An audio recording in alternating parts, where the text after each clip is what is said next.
Hey, welcome or welcome back. If after watching the last few videos on the subject you still think that C64 is just a funky doorstop, think again. We are living in a golden age of retro development and I've dug up 10 more incredible titles. Stick around as you won't believe what that machine can do today. Let's dive in. First up, start your engines for muddy racers. Oh my god, cringe. Anyway, if you remember the chaos of Super Sprint or Super Off-Road, you are going to feel right at home here. It's a single screen top-down racer where up to 4 of you can crowd around the C64 and absolutely ruin your friendships. Not sure if "can" is the right word here, well seems more appropriate. So you have friends you wanna drop, you know what to play with them. The gameplay is pure arcade. You race tiny cars across 18 tracks in 3 themed stages, dodging tight corners, mud hazards and even wild jumps, all while avoiding all slicks and trying not to get bumped into the walls. There is no deep story in muddy racers at all. Not that there has to be, you're just a driver trying to win the championship, but the fun comes from the sheer unpredictability and the hectic action. You earn cash between races to stock up on nitro boost and oil slicks to mess with your rivals. And you also upgrade your acceleration and grip, which you'll definitely need to because the physics are slippery and wild, which is also an excellent title for an adult movie. Muddy Racers is a perfect party game. It's fast, it's frantic, and it proves that friendships are not forever.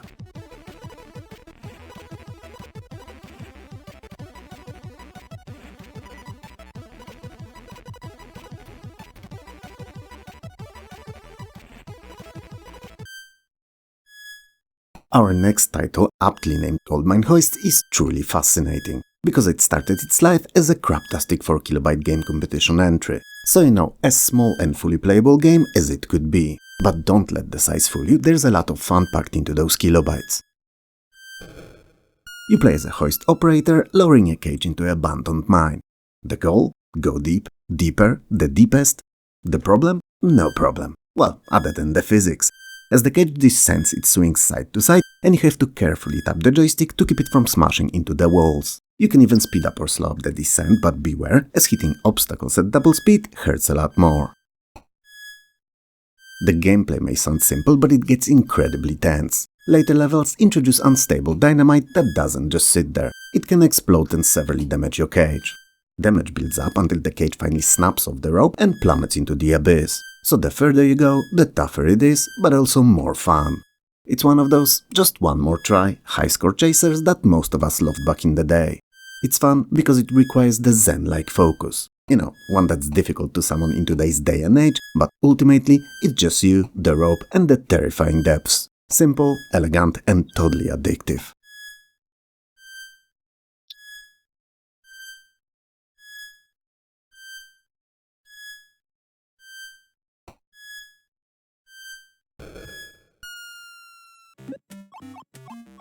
From mines to castles, in Night, first and the second K, you play as Sir Bernard, and the poor guy is cursed and literally cannot sleep unless he takes a walk, which, given the state of the world today, is kinda relatable, right? Night is a single-screen platformer originally released on the MSX, but this C64 port, unlike the original, is butter smooth. In fact, it's a pleasure to see it in action, and even more so to play it. Your job is to walk over every single tile in a room to change its color, grab a key and exit before the time runs out. It's theoretically simple, but theoretically, I'm a millionaire, I just like that first million. In fact, I'm not even 100,000er. Anyway, you've got 80 levels to get through in Night, dodging everything from archers and ghosts to other enchanted hazards inside the castle of Scarkeep. The controls are tight, the difficulty curve is perfect, and honestly, helping an old man get a good night's sleep is a noble cause we can all get behind.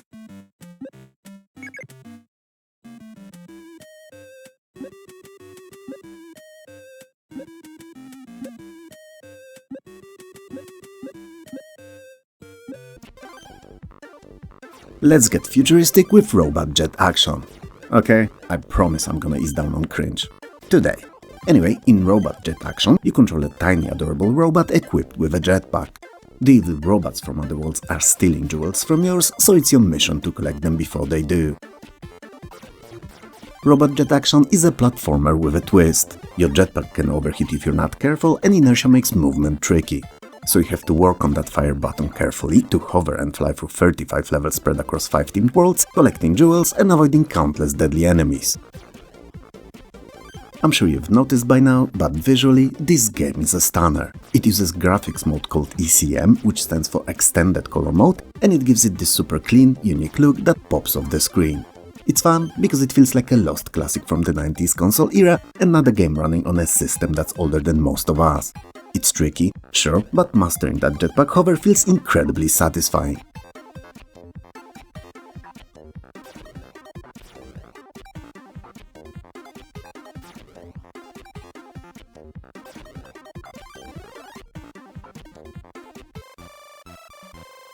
For fans of strategies, and especially those on tiny 8-bit systems, I have a treat today too.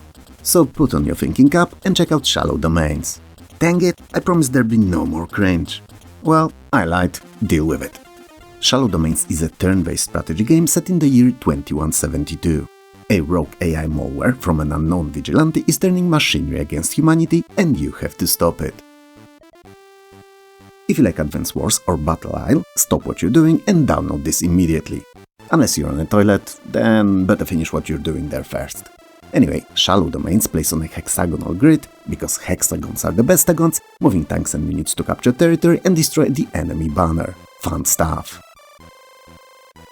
Shallow Domains is surprisingly deep for an 8-bit strategy game. You have a fog of war, terrain bonuses and multiple different unit types. It's worth your time because we rarely get good strategy games on C64 and this one definitely is one. It's smart, it's tactical and makes you feel like an 8-bit genius when you pull off one of those daring strategy maneuvers.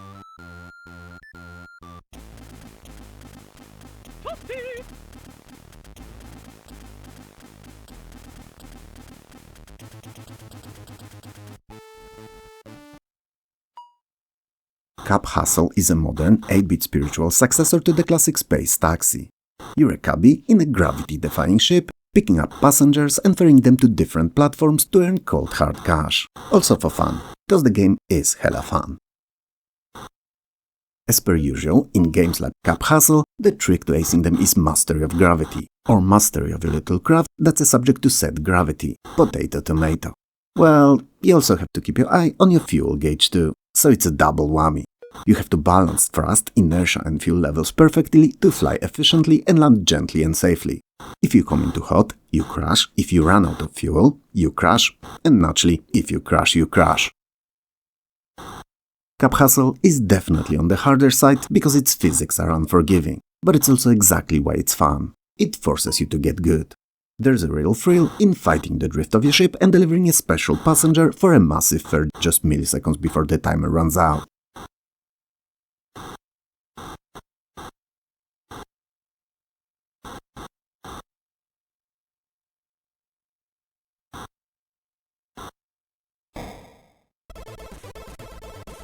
Why play a game of just one genre?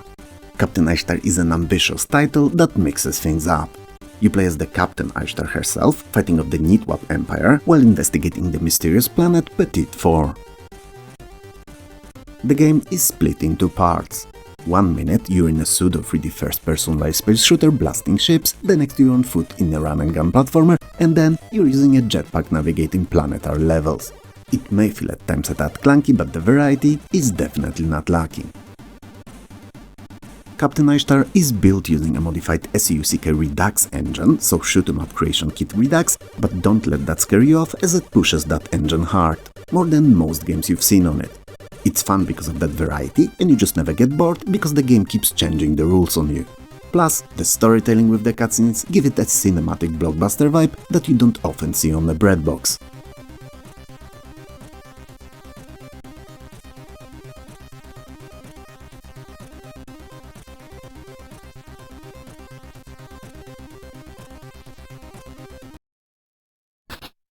Jungle Joe is a puzzle platformer that gives off major Indiana Jones meets Rick Dangerous vibes.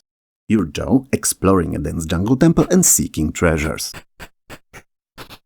Your main gameplay ability is building ladders and girders. You have to figure out exactly where to place them to reach the exit, all while dodging snakes and collecting golden idols. And since the supply of ladder segments is limited, you can't just spam them everywhere, you have to plan your path through each stage carefully.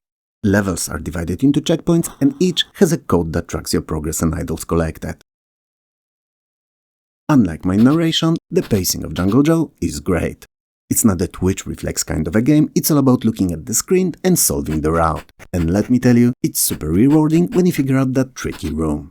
If you like platformers that tickle your brain as well as keep your joystick hand engaged, Jungle Joe is a must play.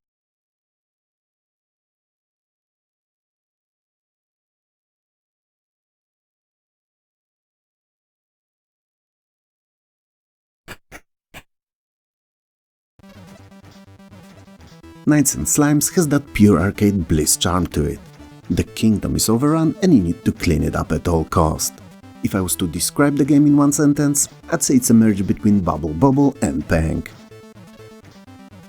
You control a knight and your job is to pop the slimes. Simple, right?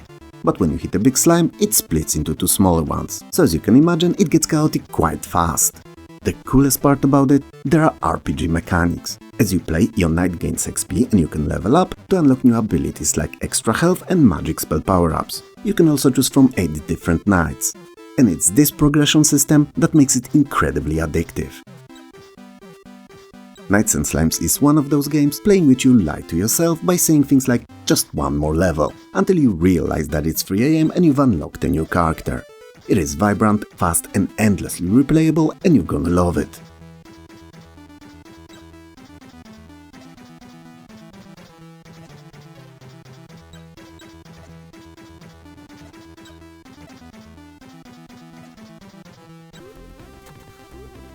And finally, we have the heavy hitter, because as per usual, I've left the best for last. And the game I'm on about is Sam's Journey. Now, I know this came out in 2017, so it's a tiny bit older than the rest we're covering today, but you cannot make a list of incredible C64 games without it, even if it's the 4th video. Sam's Journey is the Super Mario Bros. Of the Commodore 64. Yup, it's not the Great Giana Sisters, it's Sam's Journey. You naturally play as Sam, who gets pulled into a magical world. The game is massive. We're talking almost 30 levels spread across 3 world maps, each packed with secrets and variety. The gameplay revolves around costumes. You find a costume and boom, you're a ninja who can stick to walls, or a pirate with a sword, or a drag queen with a... Nah, sorry, no drag queens in a game. But there are tons of hidden passages and gems to collect in every single stage, making 100% completion a seriously fun challenge. The graphics are so good, they look nearly 16-bit. It's worth your time because it's a masterpiece of technical engineering and game design. And if you can only play one new C64 game, make it this one.